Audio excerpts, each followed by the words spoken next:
Hey, I'd like to welcome you to another episode of Mission Matters. My name is Adam Torres, and if you'd like to apply to be a guest on the show, just head on over to missionmatters.com and click on Be Our Guest to apply.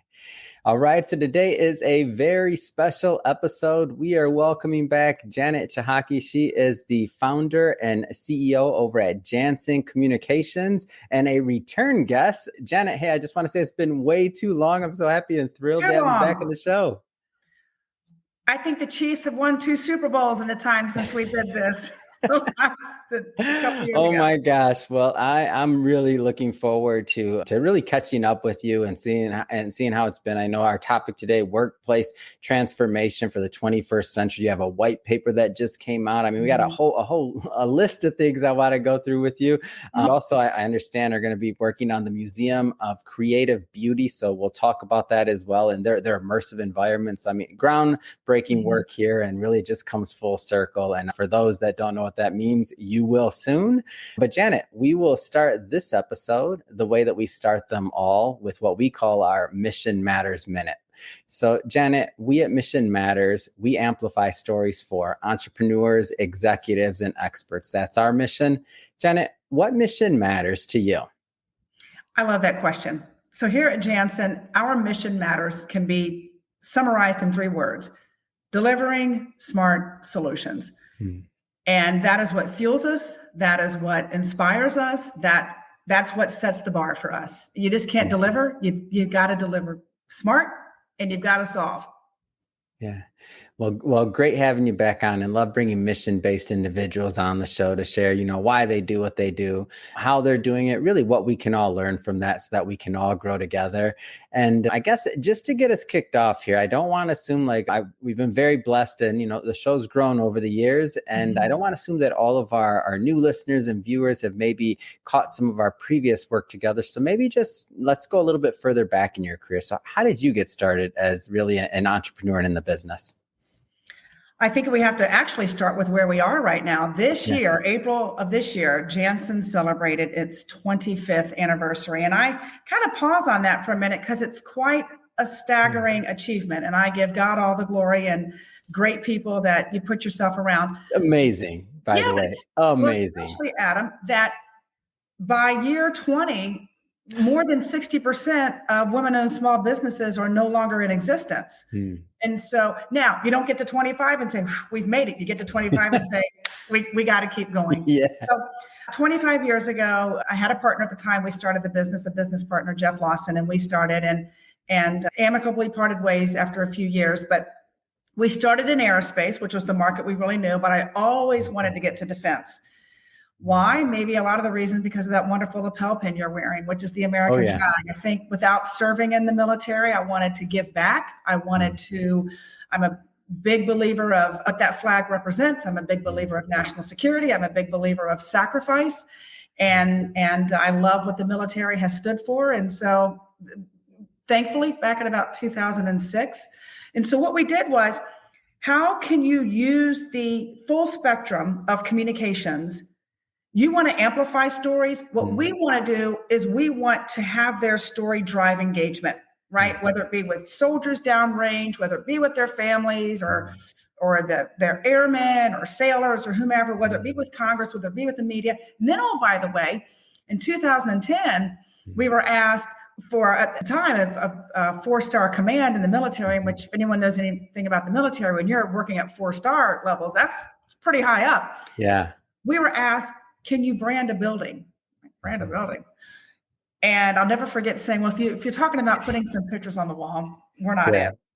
Now, mind you, we had never done this before. But I'm like, but if you want to use your building to tell a story, then that's us.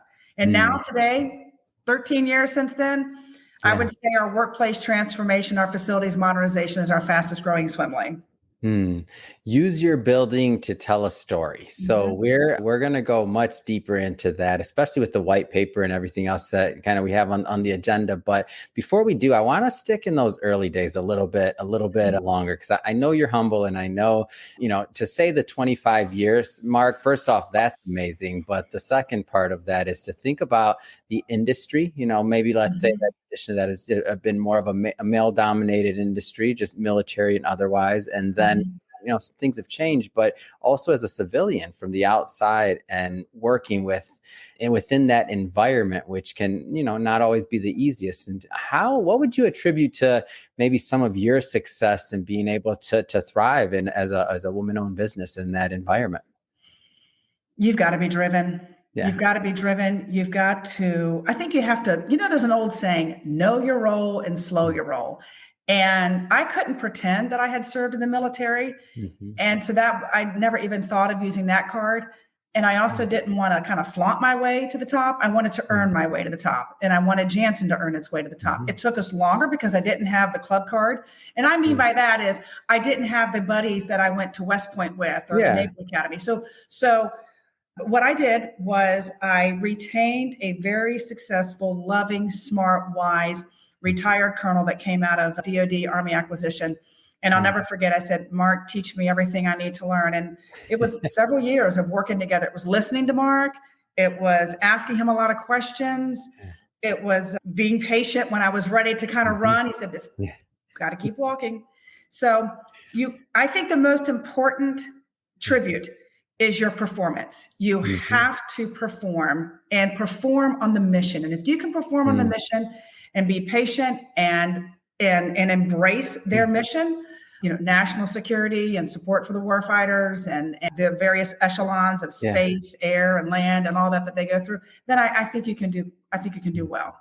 So I was trying to wrap my head around this as I was kind of preparing for this interview. And I was thinking about let's just say the next group or the next crop of entrepreneurs that may want to service government contracts and work within that space. Like if I'm taking myself back, 25 years ago, some of the online boards and different ways that you could bid and just do other things. I mean, correct me if I'm wrong on all of this stuff. I don't know if they existed, but if they didn't, just in general, how would you, if somebody's thinking about going down that path and how to, serve our government as a civilian, working within that space and looking at government contracts, what would be some of the maybe advice you give them on going down that path? Probably the best thing that happened for Janssen is I didn't understand a lot about government contracting.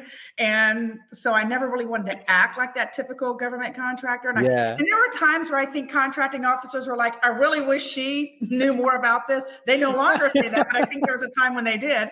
My advice, here's the bottom line. There's tens and tens of thousands of government contractors.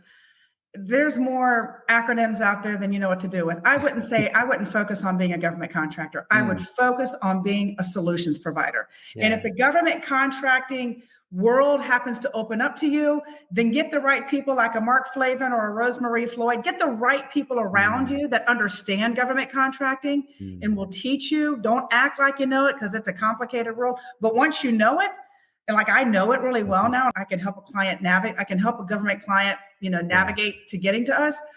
But you don't focus on being a government contractor. Focus on being a solutions provider. Yeah. It's great.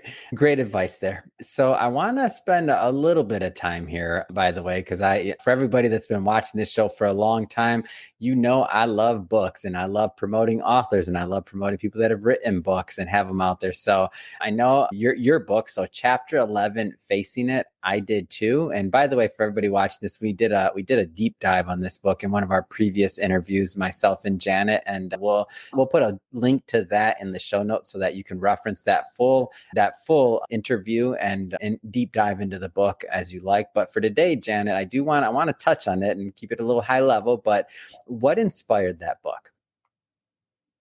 The fact that I made it. Yeah. This is the book. And here's the deal. You don't look at that title and say, God, I'd love to read that. Because nobody wants to go through Chapter 11. Nobody does. Yeah. And here's the reality. Chapter 11 just does not have to be on the brink of a financial collapse. Chapter 11 could be my marriage just fall apart. I'm having a trouble with one of my kids or something. It could be a variety of things medically. So it applies to a bunch of different ways. But being a woman of faith, I mean, I trusted God, Christ as my savior at the age of 14. It doesn't mean I've lived a perfect life. That's the last thing I've done, but I certainly have lived a convicted life. And so after 9/11, months after that, I almost lost the business and had accumulated all this debt. It's an easy out is to file for Chapter 11, truth be told. Go ahead and file and kind of restart another company. And I never could get peace about the fact that I would leave all these debts out there to people that we owed money to, because what did I know about running a company at like age 30 something? Like hardly anything. And but I will tell you something. When you commit, you have, and I went against the advice of what a lot of financial advisors were telling me to do. They were telling me to file. And I'm like, no, we're not going to file, because I really believe that's what the Lord convicted me, that we're not going to file. It was the hardest season of my life, Adam. Yeah. But you know what? I learned more as a business owner through that time than perhaps of any moment of success has taught me. And so, manage the pennies and the dollars will take care of themselves. Be a person that's going to follow through. But I love what, the military's first female 4-star general, Ann Dunwoody, actually a very good friend of mine, she endorsed my book. And this is what she said. Her book is a captivating and must read for anyone who believes they were made for more. And I encourage anybody, every single person was made for more. Every single one of us. It's whether or not we allow that to be manifested in our life. And I believe Chapter 11, Facing It, is a book. It's funny. It'll make you cry. It'll make you laugh. It's inspiring. There's a lot of people that played a part in that story, to include my mother, who is now, thank God, still living at 91 years of age. A wonderful angel, basically, stepped in, never met me, never heard of my story, never asked for my business plan, heard about my story and said, I'm going to help her finance her loans. I thought, what does this joker want? I mean, there's bound to be some string attached. And he said, no, God just told me to do it. I had 7 years to pay him back, and we did it in just over 2. So I think it's a great story of inspiration, but there's now another book that's got to come out. So that's what we're kind of crafting, where it's still a little ways out, but we're working on that right now.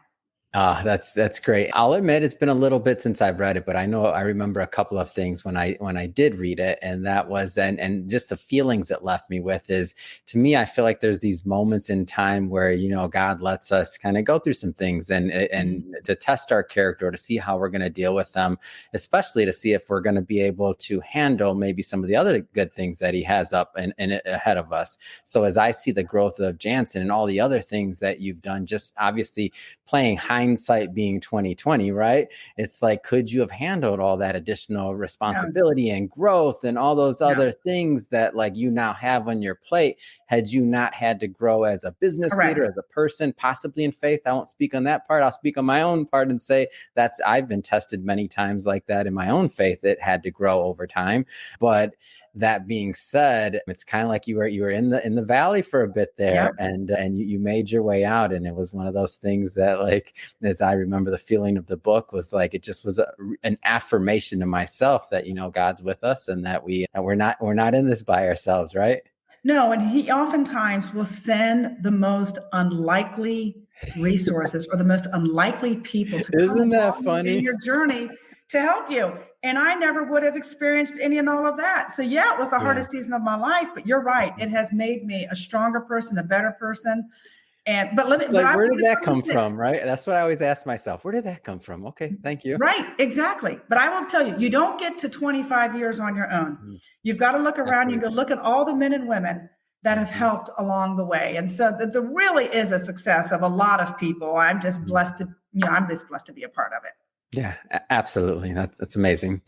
I want to let's bring us a little bit present day, because we got some more things to talk about here. So, workplace transformation for the 21st century. I know that you have a white paper that's come out recently, and that's a pretty big deal. Maybe give us a little bit of an overview of the white paper and why now. Well, frankly, I think COVID was the forcing function, right? So I'll never forget being on the phone with some of my guys, and we had already modernized a few facilities at the time, but there was really no forcing function for clients to go, there's no forcing function to say, let's take our industrial concrete, age, war era building and kind of transform it or modernize. You have COVID hit, you got people working from home. People are like, I really like working from home. So now, decision makers are going, we really would love to have the people back because we need them back because productivity is higher and this is better and that's better and collaboration is needed. But people go, I don't want to return to this outdated, unhealthy, not well lit, So here's the bottom line. You can hire anybody to interior decorate your space. That's not what we do. We will take your space, your campus, your facility, whatever we're given. And the most important thing is we want to understand is the nuts and bolts of your mission. Because if you understand in great detail what their mission is and what their mission will be, you then can use industrial design and architecture and engineering and interior design to flow through the entire space, whether it's addressing lighting, energy efficiencies, branded displays and structures, messaging. But our work is so custom, Adam, that's what makes us so different. And as we kind of started this interview, you talked about the idea, the original concept, right? Is having your building tell a story. Yeah. And so now when you look at, all these years later, you kind of, and I don't know if the wording's changed. I know some of the fundamentals are, and obviously technology, all the other things change over the years, but this concept that you write about in there, engagement through narrative, maybe elaborate a little bit on that, because I feel like it builds on even where you started to where you're at now. And I think I cite this in the paper, but Gallup did a poll last year that 60% of employees, and again, this was agnostic to any market, right? So it's everybody, 60% were emotionally detached.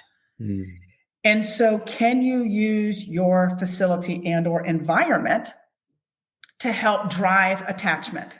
And that's what's important about a modernization effort. We no longer call it facilities branding. We call it workplace transformation or facilities modernization. And I think that the key part is everything that we solution, we have to ask ourselves, is this going to drive engagement? Is this going to drive attachment? Because if people are attached, they're like, I am not upset that I got to go in now 3 days a week. I don't mind going. But if we can't do that, our clients will tell us the workforce loves it. They're so excited to come back, or they're back and, people are happier. Well, that makes us happy.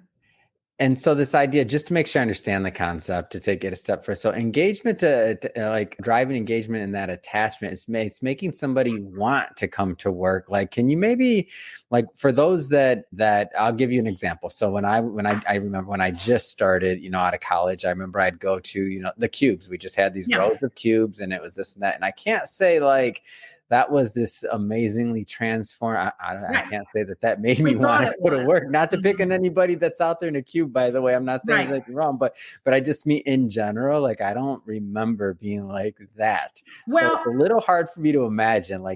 Help me with this one. Right. So what you're talking about is kind of traditionally the way we made cube farms is what they had, right? And people felt that way. That's what it was. I was in a farm. And I might be here, but I'm still isolated. Well, what if we kind of break those barriers down, open things up a little bit? I mean, so what have a lot of people hailed? They've hailed the way Microsoft made their offices look, or the way Google did theirs look. And while you're probably not going to see a lot of bicycles outside of the doors of DoD facilities, for fun and enjoyment, what you might be able to do is say, how can we take this space, open it up, have more areas that have a relaxation zone, really be a place where a bunch of engineers want to just sit around and really brainstorm, because it's just designed that way. And then ideation areas to whereby let's work on the next generation ship or the next generation uniform for this, battle gear for the soldier. You put them in spaces that allow that to happen. You take an existing facility that's not been used in 20 years and you say, this building's got great bones, but we want to modernize it, so that Congress and key decision makers could come in and we could show the latest in warfighter testing and training. That's what we do. We'll use technology, we'll use lighting, we'll use displays, we'll use AV, we'll use all different types of things, whether it be wayfinding or messaging, but it's how we do it is the sauce. That's, I think, the proprietary sauce. Amazing. So when we opened this interview, I said that, some things that I believe on, the outside looking in, as long as I've known you, I feel like I see some things that have maybe come full circle. So when we think about this, 25-year journey and still much more to go ahead, but I know you recently mentioned to me that you have this new project, Museum of Creative Beauty. Maybe let's talk a little bit more about that and how that came to be. So what are they predicting by 2030? Web 3.0 is really going to be the new standard. So our current Web 2.0 is going to fade out. It's all going to be to Web 3.0. So if you look at the gaming technologies that are young people just gravitate, and probably older people do as well. They just gravitate, right? And we get into these worlds, and if you think about Minecraft and all these games these people like to play, and they're immersed in it forever. Well, imagine, so this project, the Museum for Creative Beauty, I love this project. So Dr. Ken Boa, this guy was once an atheist, became a believer. He is astronomer, theologian. The guy's intelligence is off the charts. I went to his library. Oh my gosh. It's like rows and rows. And he's like, what do you think? I'm like, the sad thing is you've read all this stuff. I mean, I just felt so insignificant, like this guy's brain. And he's a mastermind. But how he looks at nature, and he said, if we can really study nature, we really can see just a glimpse of how our creator created things. And so he was inspired to want to have this museum. So I'm out at a dinner just by happenstance with some friends of mine and Dr. Ken Boa. I never met the guy before this. And he's talking about this museum they want to fund. And I'm like, why are you all worried about brick and mortar? Why don't you put this in a 3D photorealistic virtual environment? They're like, we love that idea. I said, then you can reach people all over the world, and it's not location independent. So for a while, Janssen was kind of partnered with outsourced companies to bring that capability, but I knew all along we had to bring it in-house. And so, which is why, so our whole Atlanta office for Janssen is where all of our key designers are, like our industrial designers, our 3D developers. You know, we do have some guys across the pond that work for us, and they all are building. And I was just seeing on Monday, just the building that they've created and how you'll register, you'll come into this space and you'll be able to walk down these microcosm hallways and just get a glimpse of the power of creation. It's crazy. So we're taking this man's content, right?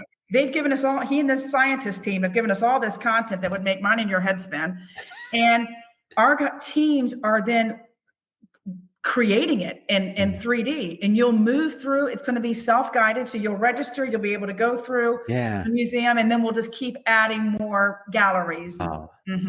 And so this environment, I mean, it's going to be, it's like its own world, right? Like it is. Somebody goes through, it's like a virtual accelerator. I mean, it's a campus that anywhere around the world. But I think what is so special about it is like, sometimes, you know, when you work on a project and you're like, this is bigger than us. This is a lot bigger than us. And I love, sometimes some of the guys and I will just go on the phone and we'll just pray about it. And I don't say that to say, you know, look at us, but I just say it to say, you know, it's bigger than you. And you know that you have to have some divine inspiration because it's at that level.